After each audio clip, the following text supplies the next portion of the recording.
अस्सलाम वालेकुम। So today we are going to start our gross anatomy section. सबसे पहले हम अपर लिम को कवर करेंगे। अपर लिम के अंदर आज जो हम टॉपिक डिस्कस करेंगे it is the arterial supply of the upper लिम।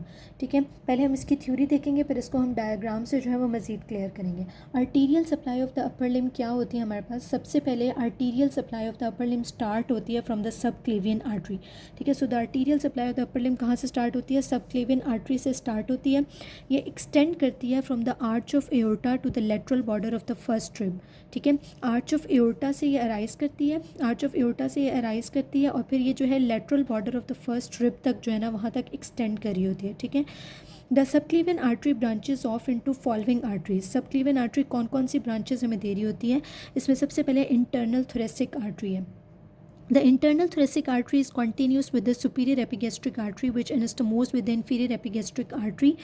जो इंटरनल थोरेसिक आर्टरी होती है वो कंटिन्यू हो जाती है, ठीक है, with the superior epigastric artery.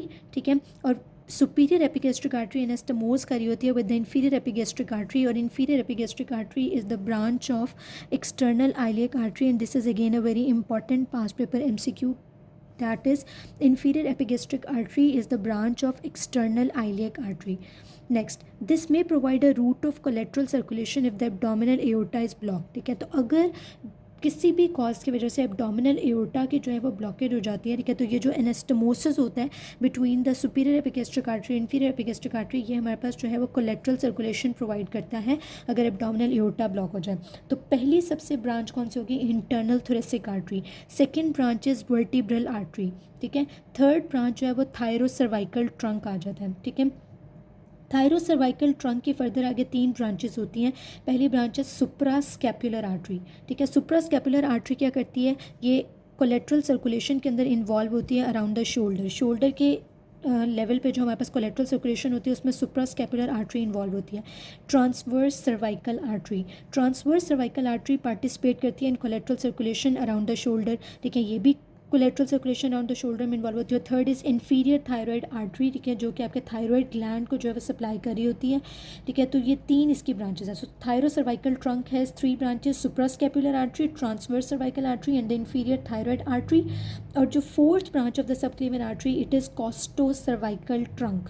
ठीक है, कॉस्टो सर्वाइकल ट्रंक जो है वो हमारे पास fourth branch of the subclavian artery होती है। ठीक है, अब हमने देख लिया कि सबक्लेवियन आर्टरी कहाँ से कहाँ तक एक्सटेंड करती है और उसकी कौन कौन सी ब्रांचेस होती हैं। ठीक है, इसकी ब्रांचेस को आपने अच्छी तरह याद रखने हैं, ये बहुत ज़्यादा MCQs में रिपीट होती हैं। ठीक है, इंटरनल थोरेसिक आर्टरी इसकी ब्रांच होती है, वर्टिब्रल आर्टरी इसकी ब्रांच होती है, थायरोसर्वाइकल ट्रंक इसकी ब्रांच होती है और कॉस्टोसर्वाइकल ट्रंक इसकी ब्रांच होती है।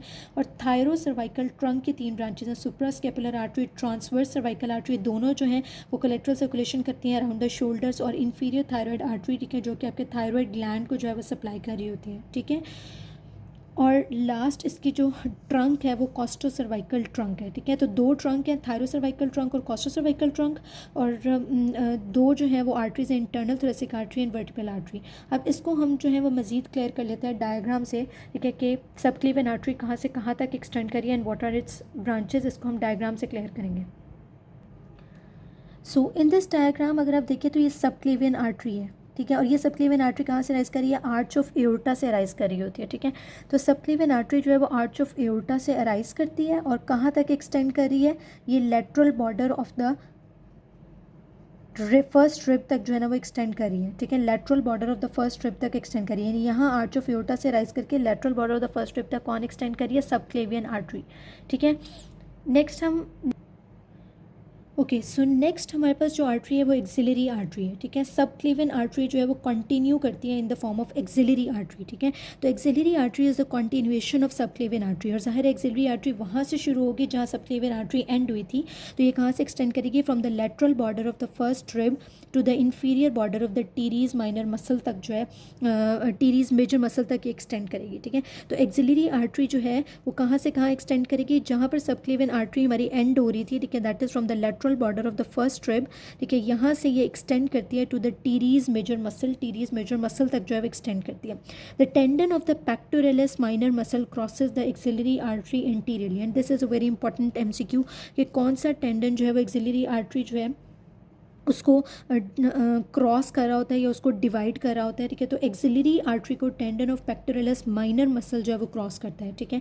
उसके एंटीरियरली यानी उसके आगे से गुजरता है। Axillary arteries branches into the following arteries. Axillary artery के कौन कौन सी ब्रांचेस हैं?